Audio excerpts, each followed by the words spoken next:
morning, folks. Today is Wednesday, July 27th. Welcome to episode 162 of Simply Cyber's Daily Cyber Threat Briefing. I'm your host, Dr. Gerald, and over the next 30 minutes plus, 30 minutes plus 15, I'll be delivering the top cybersecurity news of the day and providing expert analysis on each of these stories.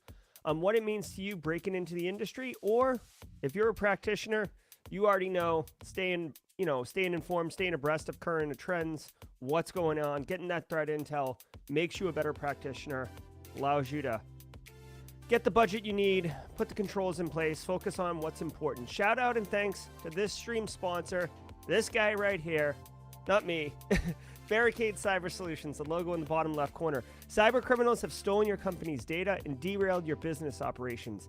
Barricade Cyber Solutions will help you resolve this ransomware attack and get your business back on track. I've said it 100 times if I've said it once. If you don't have a plan for if your organization gets hit with ransomware, and I'm not talking about just restore from backups, that's not really a plan. That's part of a plan. Consider having intro music at 10, mic volume at 1. All right, hold on. Let me address this. I moved the mic music, the intro music down to 5, and let's goose the mic. Let's goose the mic, guys. I got my face all up in this mic like I'm having a moment with it. Let me see. Stand by. Stand by to stand by.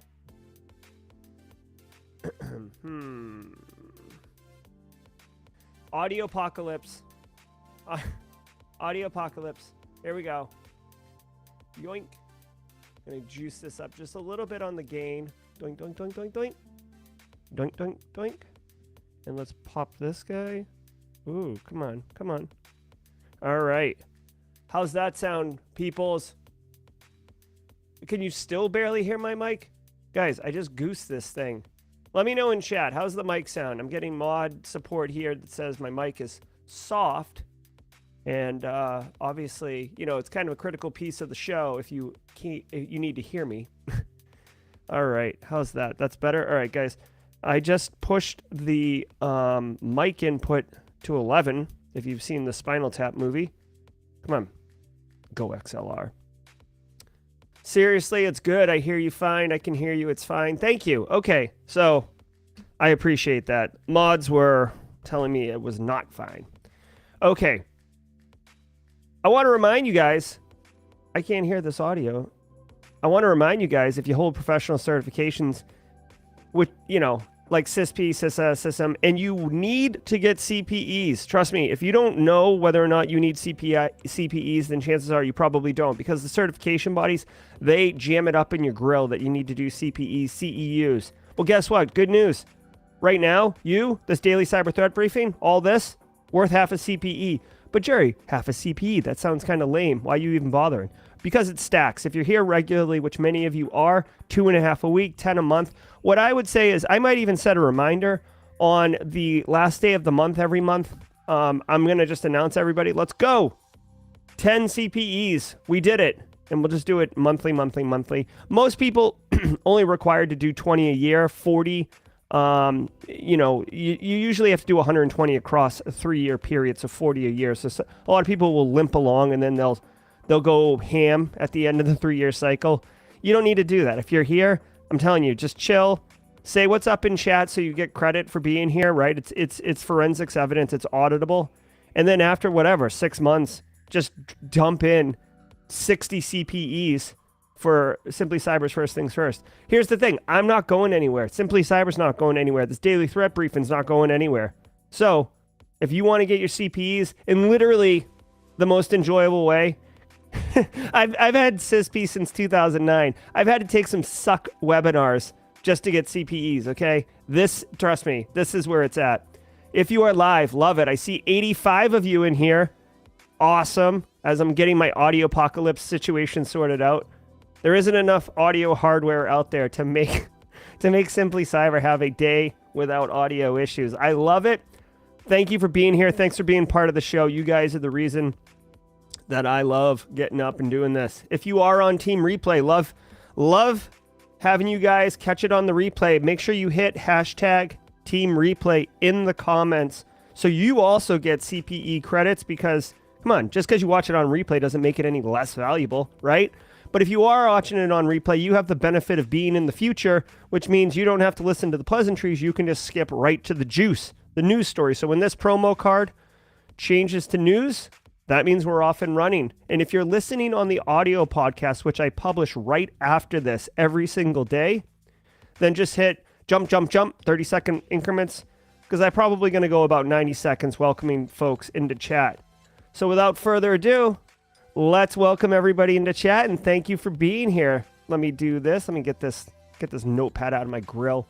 All right, I'm going with a new layout here, guys. I've got my monitor up here, you know, and I've got the camera over here. So we're gonna see. It looks like a little chunky on my feed. It says I got full network coverage. Good morning, Michelle Bergeron, Earl W. Good morning, Joel Belton, my man. What's up, Ice Cream? K. Scott Powell, GRC Master Analyst Certificate Graduate.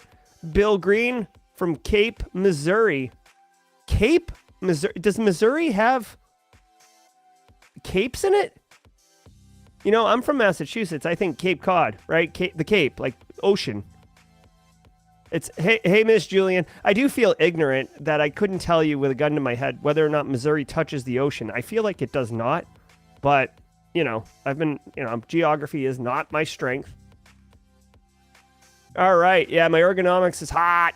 My neck's going to be all cranked up. Hey, Riza, good to see you. Gerald Wheatley.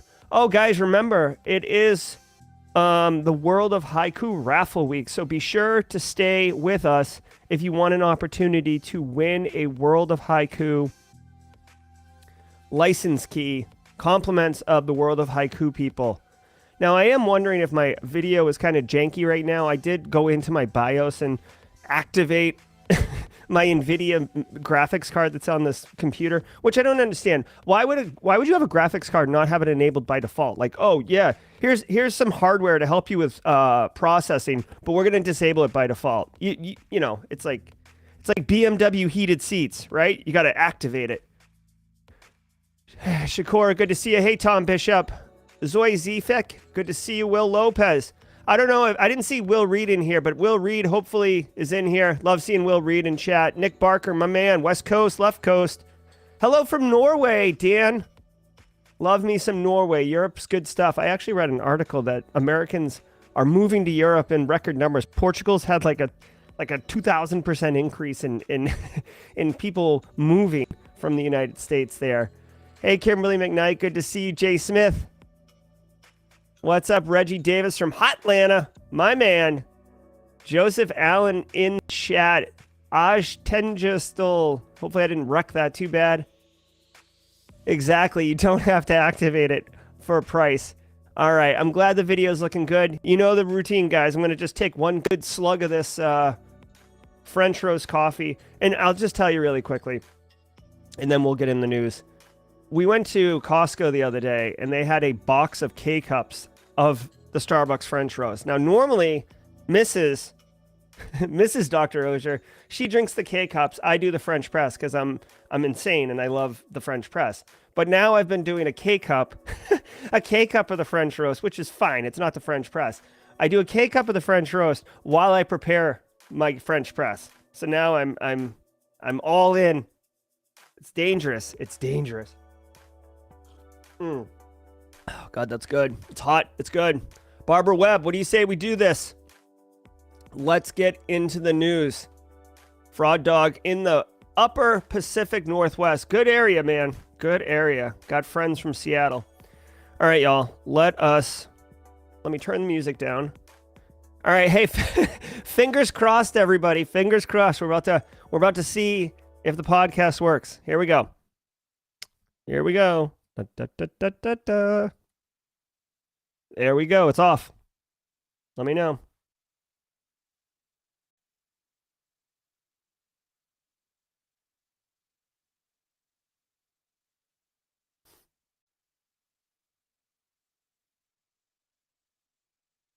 Are you serious? No audio? We're talking no audio? Mods are telling me no audio. I need to know. Come on, chat. Let me know. No audio. Oh my God. This is gross. Give me a second. Yeah, I got it. No podcast. I'm not playing it right now. I'm checking my audio. The input says default. Let me go down here. You know, I'm not asking for the world. I'm literally using a basic OS. I mean, like the Go XLR, it's supposed to be apparently. Apparently, I have found the idiot who doesn't know how to use it. Hold on, let's try this.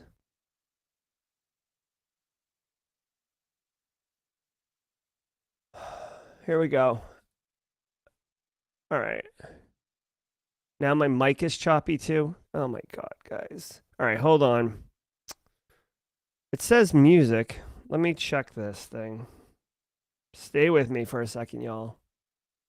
We got the mixer. We got the music.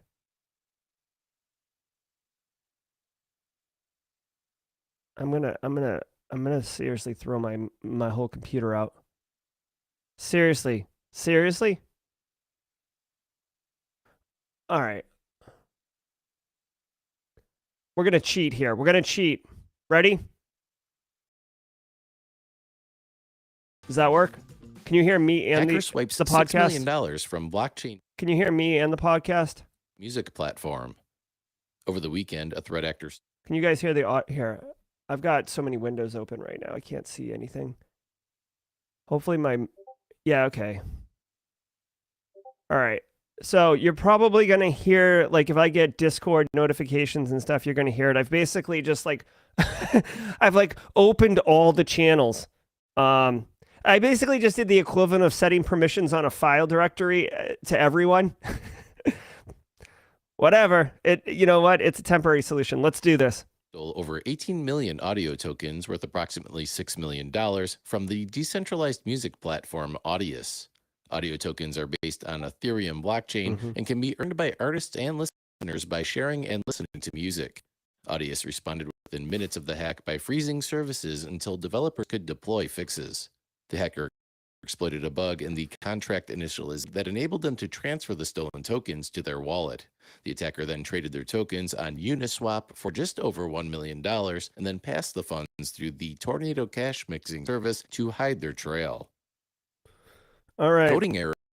All right. Here, I'm just going to play a quick sound too. Let me know if you heard that or if my soundboard is messed up too. So here's the deal, guys. You know, it's a day that ends in Y.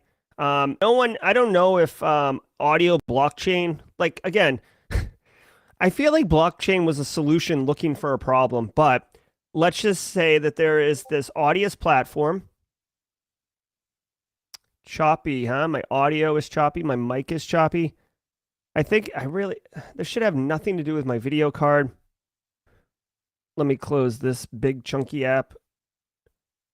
Guys, a couple of you sent me some information on a computer that's a bit more beefy for my situation. I need to execute on this post haste.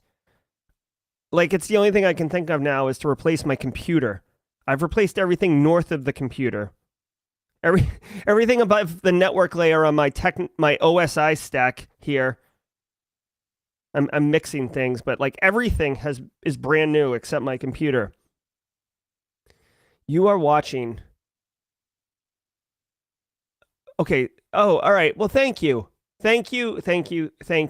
When the mods tell me something, I assume it's for everybody. I'm being told my audio is choppy. I'm being told my mic is clipping. My podcast is clipping. And you guys are fine.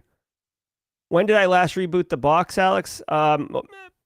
Yesterday or 2 days ago. Like I was setting up all this new hardware. I rebooted it a bunch of times. Okay, here's the deal real quick, since I'm getting messed up here. Hackers steal $6 million. Basically, they took advantage of this audio blockchain thing and, stole some funds and then quickly converted it and then hid it using these block like Bitcoin tornado. They call it tornadoes, but they're blenders, they're mixers. Basically, you mix up in order to make it very difficult to see where the money went. Now, with the blockchain, there is an immutable record, an audit log, so you could actually follow the money eventually. But these mixers make it incredibly difficult to forensically build like what happened. And by the time you figure it out, like the money's cashed out, right? So I feel like the story here isn't about Audius and a music blockchain. It's about any tech solution that's leveraging the blockchain and cryptocurrency for a solution, which I'm telling you right now, investors are throwing money hand over fist at this, even though crypto is like, they're calling it crypto winter right now because the value of crypto is just imploding and the house of cards is falling down. But people are investing in it. So there's all sorts of these solutions. And, honestly, a lot of them, first to market kind of situation, guys, as well as I do, if you're the first to market, you have a distinct competitive advantage. This is just basic business, okay? Well, if you can spend, 1 hour, whatever, working on a solution, you put in features. You do not put in security. Do you know why? Even though you should be putting in security, here's the reason why. Because when you add security, the end user doesn't actually see it. Right? You can spin it and say, oh, we're wicked secure, but that doesn't really do anything. But if you have like a new toggle, a new bauble, dark mode, something that enhances the end user experience, they're going to love it. This is basic software development type stuff, right? And this is how businesses think. So I'm not saying that they didn't put any security in. I'm just saying security oftentimes takes a backseat to features and functionality that the end user is going to consume. As long as these things are happening, this story, next week it's going to be, real estate blockchain app gets hacked. The Axie Infinity video game, got hacked for $500 million, $600 million, right? Follow the money. You guys, I don't know if you're hearing it. Straight cash, homie. I'll look for Kimberly McKnight to drop a Randy Moss emote if she heard. Straight cash, homie. Straight cash, homie. Oh, come on, Spotify. Really? You guys are going to see spicy on a level that is unprecedented. Why is this? Really? What? My Spotify is acting like I have a screenshot of Spotify right now, not the Spotify app. What the? Come on, man. Oh, great. Thank you, Spotify. Relaunching Spotify right now. You know that animated GIF where the panda just takes the keyboard and whacks it into a computer? Go get a panda suit. Come on. Here we go. Or Rogers outage. Following up on a story we brought to you 2 weeks ago on Cybersecurity Headlines, Rogers Communications has disclosed the cause of the outage, which began early on July 8th, leaving millions without cell phone and internet service. Rogers set a coding up a routing filter, allowing all possible routes to the internet to pass through their routers, which flooded and overwhelmed the core network. Rogers' CEO apologized for the massive service outage and indicated the company has hired a third party to further investigate the root cause. Officials from Rogers and a slew of other stakeholders appeared at a parliamentary committee on Monday in Ottawa to further explain the cause of the outage and outline the steps they are taking to ensure it doesn't happen again. Okay, so this is just a follow-up on the story. Remember last week, Canada, our Maple Leaf friends to the north, it's all a boot. They had a major telecom network outage, right? I guess Rogers up there is the equivalent of like Verizon or whatever. And the network outage had a downstream effect because supply chain people, you can have a core business, you can have all the bells and whistles, all the appliances, everything. But if you're depending on other parties like telecom service providers to bring your internet service in or AWS for hosting your SaaS solution, then you are in a relationship with them and they have to pull their own weight. Now, I'm sure that's all at 5 nines and not 1 6 zeros. because there is, downtime from time to time. But this can't be good for Rogers. Obviously, Canada is depending on them for, critical infrastructure. The fact they're getting dragged into Parliament to explain what happened, and they've hired a third party to investigate the root cause. I mean, it's kind of funny. Like, and they're reporting that there was an error during the network update, but they're actually going to hire a third party to come in and understand what it was. It sounds like a basic guys.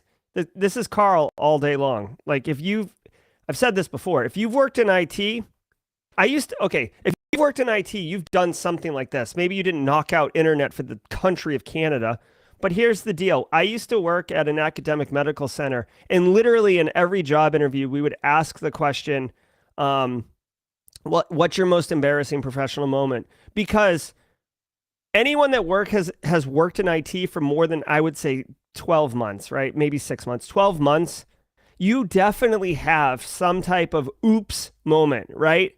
It's inevitable. You have one. And it's funny. I brought down a production system on an unjoined SQL statement because I was editing code in production like a boss. Okay.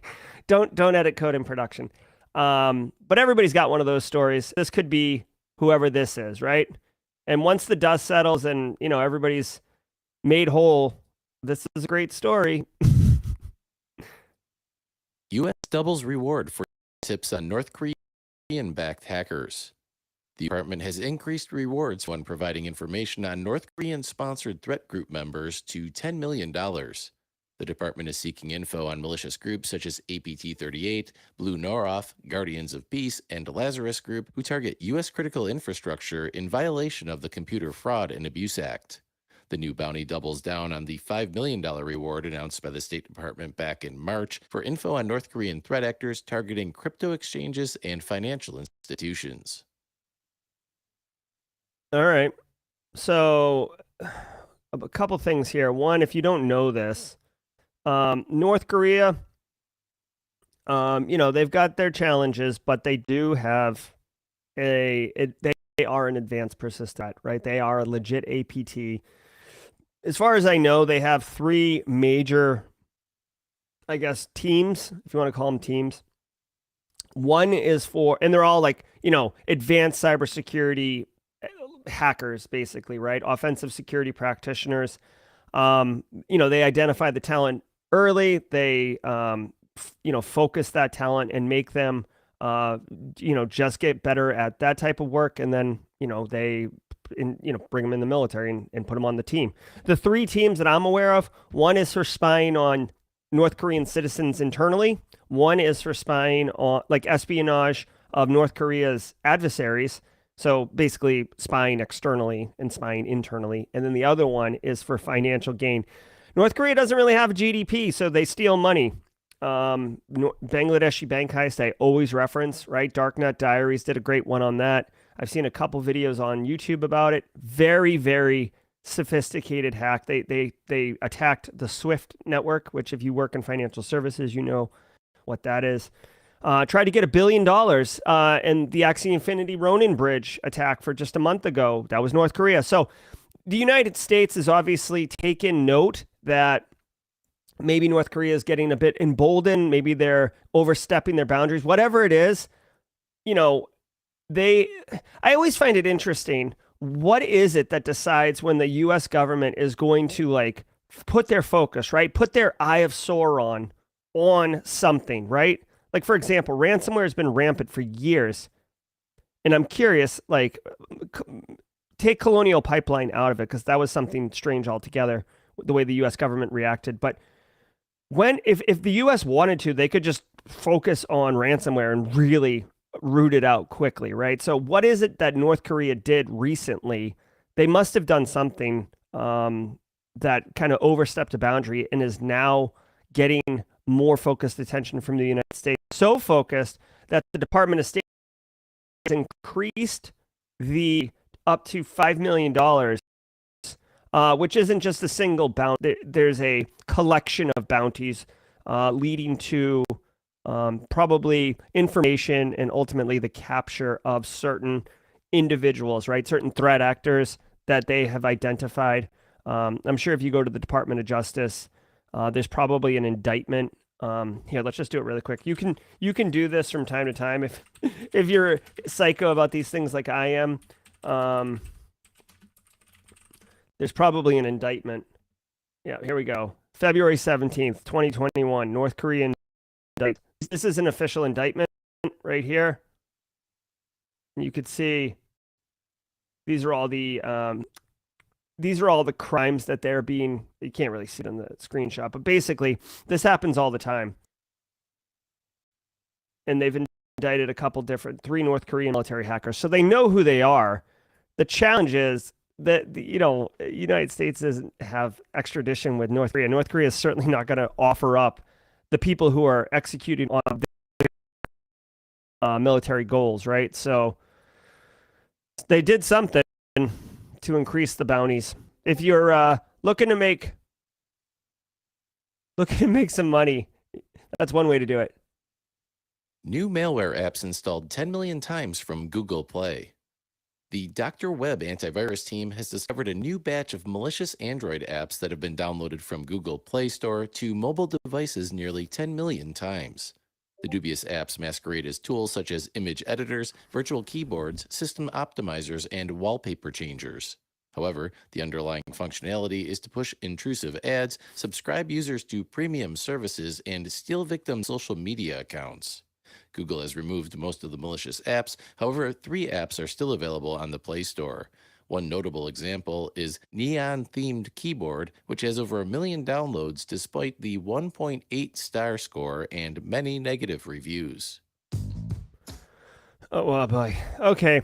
So, hey, I'm big on retro synthwave, so, I understand why people would go YOLO and into the Neon keyboard, even though the comments report that it's malware. I'm being facetious. Okay, so guys, here's the deal. Android malware, 10 million downloads. Kind of the impact is it subscribes you to premium services.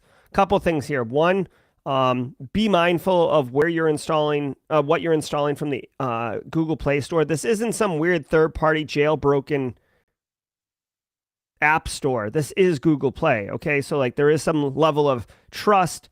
But just be mindful. Share this with your share this with your Android users. Share this with family. Actually, you know what this is? This is a great opportunity for an end user awareness. If you've taken my GRC Analyst Master Class, I talk about in the security awareness section, choosing a very pointed, learning opportunity and packaging it in like a 45-second, easy, digestible, snackable piece of content and send it out. This is awesome, right? Hey, Android users, I know, like, I'm going to be a little tongue in cheek here, but like, hey, Android users, I know you think you're like, hot or super cool because you're anti-Apple or whatever, but dear Android user, be mindful that Google Play Store apps could be malicious. Here's an example. Be mindful of that.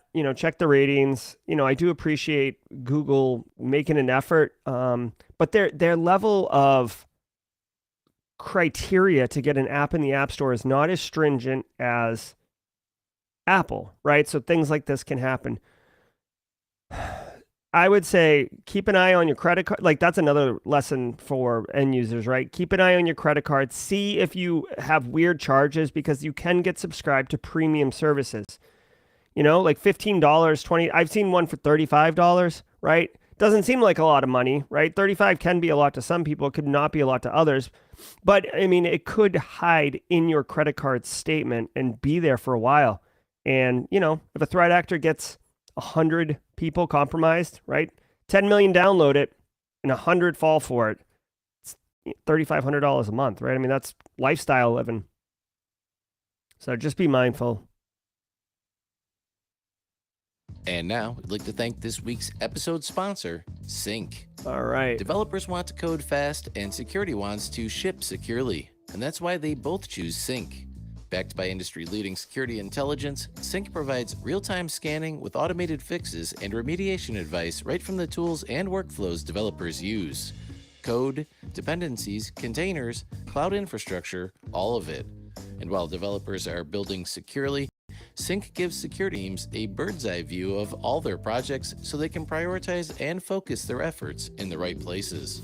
Developer tested, security approved. Start your free Sync account at sync.co/cybersecurity. That's SNYK.co/cybersecurity. I love looking at the comments here. I love looking at the comments. Google's app process is the file extension APK? Yes, 5 stars. Very funny, Jay Smith. I love that. I love that. Yeah, I mean, there's a company that's spamming the crap out of YouTube right now. This Truebill service where they like look for subscriptions. Guys, subscription model pricing is the new way of SaaS service providers, and I think it's partly kind of like that gym membership thing where they're hoping that you sign up and forget. Okay, so really quick, I want to share a couple things. One, I have like light confirmation of this, but I'm not 100% confirmed. At DEF CON, Tracelabs has announced that doing a CTF, right? If you're not familiar with Tracelabs, they are the organization that uses open source intelligence contests in order to help law enforcement locate missing persons. So this is real, people. This isn't a game. They help law enforcement find missing persons, and missing persons aren't always just kidnapped, right? Some people wander off. Some people are hiding from their obligations, like, you know, alimony or child support, right? Some people, mental health, whatever it is, and some people get kidnapped. Okay, whatever it is, they help law enforcement. They do these CTFs a couple times a year. I'm super excited. They're doing one at DEF CON on Saturday, August 13th. And Base Case is fielding a Simply Cyber team, and I don't have 100% confirmation, but Two Thumbs and Smiles is on the team. Okay, like I'm pretty sure I'm on the team. I was asked if I'd be on the team, and then of course because I'm a nerd, I asked for confirmation that I was on the team. I have yet to receive confirmation, but Two Thumbs and all Smiles on the team. So stay tuned. I'll definitely be sharing who's on the team and what it looks like, and live look-ins during the event on Saturday at DEF CON. I'm very, very excited. I don't typically get to compete in CTFs. I usually get insanely hyper-focused, and it's very difficult with work and family. I almost, I ignore my responsibilities when I'm doing CTF, so I typically don't do them. But this one, I'm in Vegas. I'm isolated. So I'm going to go ham all up in the CTF. So stay tuned. Super pumped about the CTF. Eddie Del Castillo's talking Team Cyber Insecurity. They might be fielding a team also. But Team Simply Cyber, I'll tell you what, Simply Cyber may not win the event, but we're taking Cyber Insecurity down. I will spam Neil on social medias and make him well aware of where the teams stack up. It's a two-person race, or two-team race, y'all. The gauntlet is thrown. Also, guys, all this week we're raffling off licenses to World of Haiku. World of Haiku is this new game that just released. It's on Steam, and it's basically a near future quasi cyberpunk world. And the platform it teaches you some Linux skills and some basic information security skills. Really focus more on pen testing. Like I said, it's got that cyberpunk vibe. I've been playing it on stream. I'll be sharing later news about later at 4:00 today how I'll be playing it on stream, and you can come join us. If you like audio issues, come by at 4:00. But let's raffle off a game. This is a really cool opportunity, fun game. Some of you in chat have already played it, and you know dang well what I'm talking about. So let's check it out. Okay, so guys, if you want to enter the contest, go into chat right now and enter the word haiku, Haiku. Haiku will enter you into the raffle. Oh, wait, hold on. Okay, enter the word haiku into chat right now. I see Casually Joseph, got it, Brian Woods, Alex Goodwin, Joel Belton. Okay, good. All right, everybody, enter haiku, and we will be raffling off the winner when we finish the news stories. Good luck to everybody, and thank you to the World of Haiku team for providing the license keys for us to raffle off. Malware volumes increased for the first time in 3 years. A new report from SonicWall indicates that malware attacks surged by 11% across the globe in the first half of 2022. The 2.8 billion malware attacks detected during the period represents the first recorded growth in global malware volumes in 3 years. SonicWall also detected a whopping 45% increase in never-before-seen malware variants. There was also a 132% increase in encrypted threats designed to evade detection and a 77% increase in threats targeting IoT systems. SonicWall CEO and President Bill Connor said, quote, "With so much turmoil in the geopolitical landscape, cybercrime is increasingly becoming more sophisticated and varying in threats, tools, targets, and locations," end quote. Interesting. Interesting. Okay, so this is worth knowing, for practitioners. Okay, malware volume increasing for the first time in 3 years. That's a little surprising to me. I would have thought it was growing year over year or had plateaued, just based on the number of threat actors in the world developing malware. But it sounds like it's growing. Okay, so what does this mean for us? One, guys, you don't like invent new ways to protect yourself because there's an increase in malware. Keep doing the fundamentals, have a foundational information security program. I like NIST cybersecurity framework. Get those protection controls in place. Make sure your detection controls are working, right? Actually test them. A couple other things that are worth noting in this story. Well, actually, hold on before I go there. Guys, malware volumes increase, okay? Remember this, okay, guys? Remember this. If malware increases, the malware still has to get on the victim's computer, right? It still has to get there, whether it's a USB drop, physical security compromise, phishing email and getting someone to download something and install it. The rare case of external...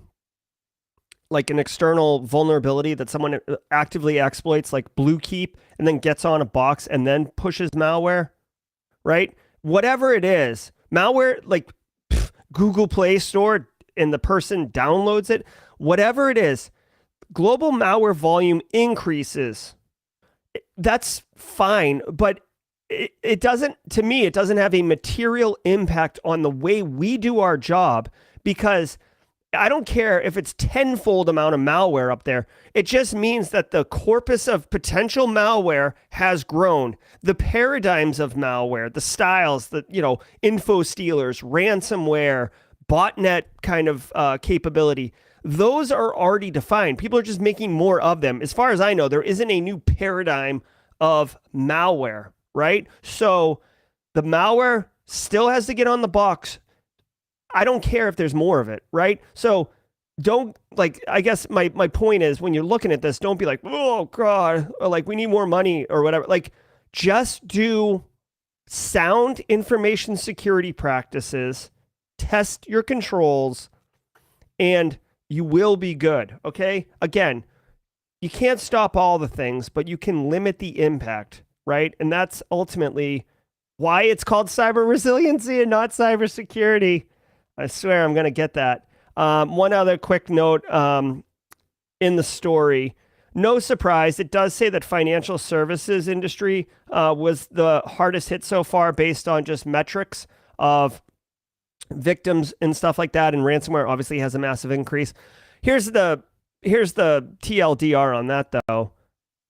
Financial services, they're the most well-funded. That the money is, right? So financial services, they've never had a problem investing in cybersecurity. In fact, to put it in perspective, I don't know of any other organization, minus the government, federal government, that hires in-house red team staff other than financial services, right? Most oftentimes, red teams, pen testing, they're outsourced third-party, boutique firms that do it, and they do it once a year, once a quarter. Financial services actually has in-house staff because that's how much they invest in cybersecurity. You're jailed for Snapchat blackmail cybercrimes. On Monday, a teenager was sentenced to 2 years in prison for hacking the Snapchat accounts of a series of women and blackmailing their friends. 18-year-old Jason Bushi used the stolen accounts to message the victim's friends asking to borrow rent money in order to avoid eviction. If the victim's friends refused to send money, Bushi would threaten to post nude images of the victims on the internet. Authorities were able to trace PayPal accounts set up by Bushi under fake names back to Bushi's mobile numbers. Detectives noted that these types of crimes often go unreported due to the victims feeling a sense of shame and embarrassment. Wow. First of all, dude's last name was Bushi. I mean, doesn't Bushi mean like kind of like that's like over luxurious? Isn't that like what Bushi means? I've heard people use the term Bushi. Anyways, okay, so this individual, 18 years, is going to jail for 2 years. I do find what this individual deplorable. Basically, social engineering individuals into pretending that they are someone else, right? So it's like, hey, you know, Kimberly, it's Jerry. Can you send me some money? I'm going to get evicted. So now they're lying. They're stealing. I mean, like, how much are they getting there, right? Like, what's rent? Like, let's say rent's $2,000 a month, right? Which would be high for, you know. So you get $2,000. And then if you don't get it, you're going to post nudes. Like, petulant child. But what I find interesting is this dude's going away for 2 years, and they put in a lot of, you know, effort. They tracked him back to his social media accounts. They discovered who he was. They ran an op to get him. Like, meanwhile, there is like massive cybercrime going on all over the place. We just talked about North Korea, APT. I don't know. Like, here's my thing. I'm not saying that this dude shouldn't be held accountable and receive like these victims should receive justice. They absolutely should. But it just doesn't, to me, it just feels, I don't know. It's like, something about it feels wrong to me. I feel like they spent a lot of time, money, and effort on a small fish. Again, this individual requires justice. I'm not saying, I mean, this individual requires punishment. Those victims require justice, obviously. But I'm just saying, doesn't it feel like misappropriated where it's like killing a mosquito with a cannon versus some of the other more sophisticated, larger cyber crimes that are going on in the UK? Let me know. If you're in the UK, yeah, this could have been just a quick win. Someone, you know what? Someone just mentioned this. Well, first of all, if you're in the UK, what do you think about this? I mean, is this on brand for you guys or what? Secondly, someone just mentioned low-hanging fruit. This is potential, right? It is possible that someone just got hired as the new deputy constable or whatever they have over there in the UK, right? Like it could be like the new police chief, right? And they want a quick win, or this one hit close to home, right? So maybe like a wealthy booster, right? Or you know, someone who's like connected to the politics or connected to the police force in some way. Not nefarious. I'm not talking Kingpin style. I'm just talking like, you know, Bruce Wayne without the Batman piece. You're just well connected. And they got brought into this, like their daughter, their cousin, their niece, whatever, was a victim. That'll get it escalated faster, right? Power of networking. Those are just speculative ideas, but something is going on with this story. It just seems like, I don't know. More training and communications hindering cybersecurity efforts. A new report from Tessian indicates that 3 in 4 companies in the UK and US experienced a security incident in the last year. The report highlights that employees don't understand their role in protecting the company, with nearly half of workers indicating they didn't know who to report a security incident to, and 30% believing they had no role in helping with cybersecurity. While 85% of employees participate in security awareness programs, almost 2/3 don't pay full attention during the training, and over a third consider the security training boring. Additionally, mismanaged anti-phishing exercises are an issue for half of employees who said they've had a negative experience with phishing simulations. Okay. All right. So this is I feel like I'm yelling into the void, okay? If you've taken the GRC Analyst Master Class, you know, again, on the security awareness training, how I feel about security awareness and how to do it effectively. And that's proven based on my experience, right? This isn't a theory. What they're talking about in this story is that basically end users, 75% of end users, which is way too high, feel that information security is not part of their responsibility. They are not part of protecting the organization. They're there to punch in and punch out. They're there to run, payroll. They're there to do sales, right? Which is true, but you need to educate end users to understand how they fit in, right? There's a reason we joke about Carl all the time, because Carl is this avatared entity that represents kind of the end user that's aloof and introduces risk. So if information security, if 86% of people take information security training and 2/3 of them don't do anything or don't remember anything, then the problem is the information security training. Again, guys, so first of all, if your organization's doing nothing for information security, that's a huge problem. Okay. I cannot emphasize enough how important it is that you have an information security awareness training program, whatever it is. You need to educate end users. 2, if your organization is doing a once a year PowerPoint or something like that, that's not going to work. That's not effective. Secondly, if that is baked into like all of your training for the year, right? So like, okay, it's, first week of the year, got to do my bloodborne pathogen training, got to do my hazardous waste handling training, got to do my HR training, got to do my information security training, got to do this, right? It's these people, the end users, what do you expect of them? They're getting hammered with information that does not relate directly to their job. And then they're making, they're having an emotional disdain for the training, and your information security training is getting bundled into that. That's also not going to work, right? So I'm telling you, if this is a call to action for practitioners, I'm telling you, if you want to do information security awareness effectively, and I argue that information security training is one of the top 3 most risk-reducing controls that you can implement at your organization. If you want to truly reduce risk, and by the way, it doesn't even cost a lot of money. You can actually do it for free. If you want to reduce risk at your organization, build the brand of cybersecurity as a champion and an ally of the end user community.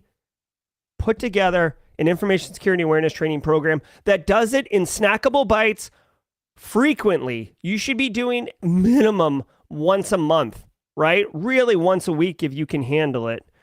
Something like I just said, the Google Play Store. And the final thing I'll say about this, because I am really passionate about effective end user awareness training, make it applicable to the individual. Do not, if I'm telling you, who am I looking at right now? Alex Goodwin.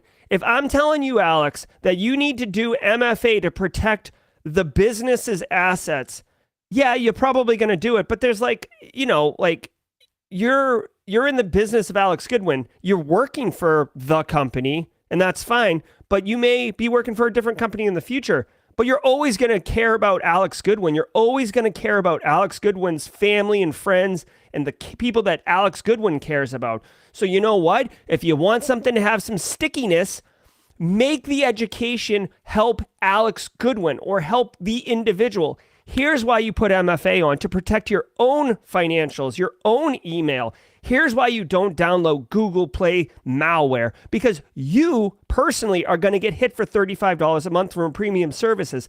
If you make it particular to the individual, they will care. If you talk about QR codes and how your aunt can fall victim to this, or how your grandmother might go buy Amazon gift cards and give them to a bad guy, I guarantee you they're going to listen. They're going to listen to the end. They're going to take the action that you're giving them, and you're going to be seen as an advocate of theirs, as an ally.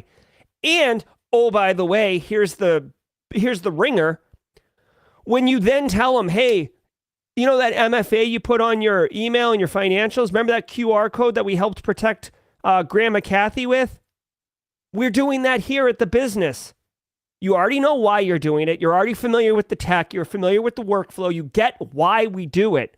You're just doing it a little bit more. You will get adoption rates way higher. You will get people who are like, yes, like love me some cybersecurity. They're not going to say that, but their mindset, their emotion, their attitude is all going to be positive. And I'm telling you guys, it's not instantaneous, but it will grow. It will happen. You will see material change in efficacy from your end users. And then ultimately, you'll have less incidents at work. Spanish flight delayed due to Apple AirDrop hack. Last Thursday, a Vueling Airlines flight that was about to depart for Rome was delayed over 2 hours after a hacker sent haunting messages and death threats to several passengers via Apple AirDrop. Several of the 147 passengers on board were terrified upon receiving images of a ghost-like figure along with messages hinting that the recipient will suffer for their misdeeds. After 29 hours of investigation, Welling discovered the messages were sent by an 18-year-old from Spain who was scheduled to board the flight but couldn't because of personal reasons. He's now in police custody and could face a jail term and/or a hefty fine for causing harm to society. What a prick. What a prick. Saying this story, in my mind, I was like, there is no question that this was a child. I know they're 18, but only a punk would do this. What a prick. So, whatever, long story short, the power of the Apple ecosystem can be weaponized in a way, right? The fact that I can open my phone on a train and see a bunch of other people on my little radar that have Apple products, and they might be able to decline. They might be able to decline the airdrop, but it's still going to pop up on their screen as accept decline, and it's still going to have the graphic, right? So I could take I'm not going to take a D pic, but you could, right? And then you could airdrop it, right? You're going to force the person to see it. By the way, you can't, the only thing you could do is turn off airdrop, right? Which then you're basically denying that service of yourself, which a lot of people don't like. I think you can change it for permissions to just people in your contact list, but whatever. These airdrops, it's a cool service, but again, it can be quote unquote weaponized. This guy, I hope he's held accountable, but this is part of the problem of, a protocol or a technology that allows you to share with anyone you want, right? Obviously, the individual wasn't able to push things onto people's devices because that means you could push malware, but you're certainly able to get it pop up in front of them. D-pick. Okay. And that does it for today's cybersecurity headlines. But don't. All right, that does it for today's cybersecurity headlines. Got a couple other things for you. Let me turn on my background music, see if that mucks up everything. All right, there we go. I can't hear that audio, but that's fine. Guys, thanks for sticking with me today as day 3 of Audio Apocalypse, as I'm trying to figure out. I can't even hear that background music, which is terrible because I like the music. I want to remind you guys, as soon as I get off this briefing with y'all, I'm going to upload the audio podcast. Then I'm going to try to get my mixer soundboard all set up. In 2 hours time, I will be going live on Simply Cyber's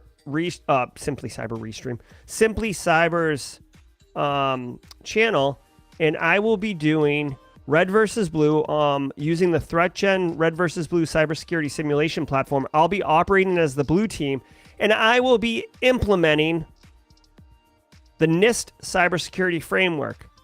So if you're interested in learning about the NIST cybersecurity framework and what it looks like to operationalize it and how effective it could be, we're going to have an active adversary, artificial intelligence, attempting to break in and take down my manufacturing company, and we will be vigilantly adhering to NIST cybersecurity framework. So come on, this is me versus AI, so I'll have a lot more flexibility to talk about my decision-making process, what NIST cybersecurity framework is.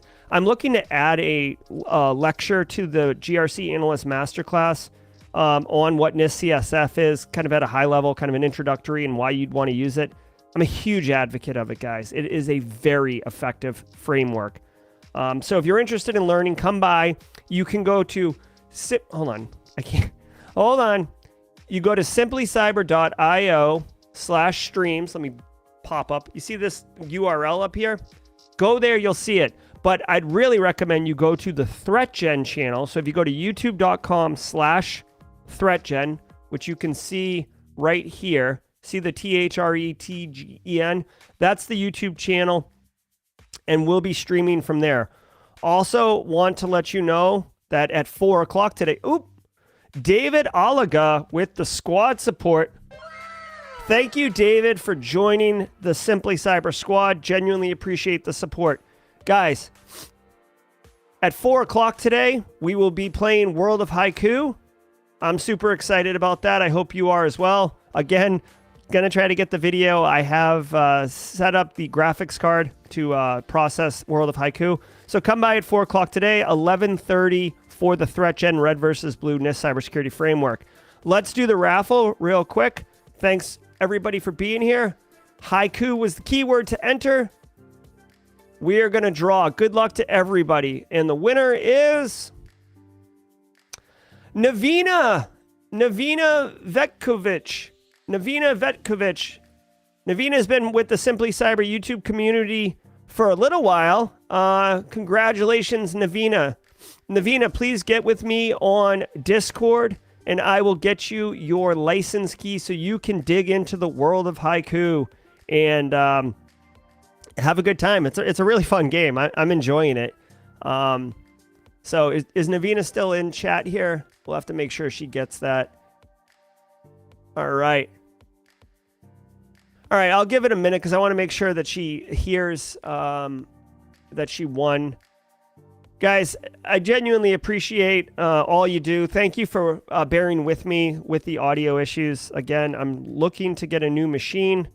That's a priority. That's a priority for today. Okay, today's the day I'm ordering a machine. I want to keep it as a laptop, honestly, so I can be mobile, but we'll see how it goes. My pleasure, Jenny Housley. I hope you enjoyed the brief. There you are, Navina. Navina, connect with me on Discord. Go to simplycyber.io/Discord or connect with me on LinkedIn. Your choice. Either way, I just want to get you the license key. Good work, everybody. It's 9 a.m. Time to go to your next meeting, your next briefing, but you are all up and informed on the day's cybersecurity threats and intel. Y'all have a good one. I hope to see many of you at 11:30 a.m. Eastern Standard Time, so 2 hours from now on the ThreatGen YouTube channel. Be good, everyone. Take care.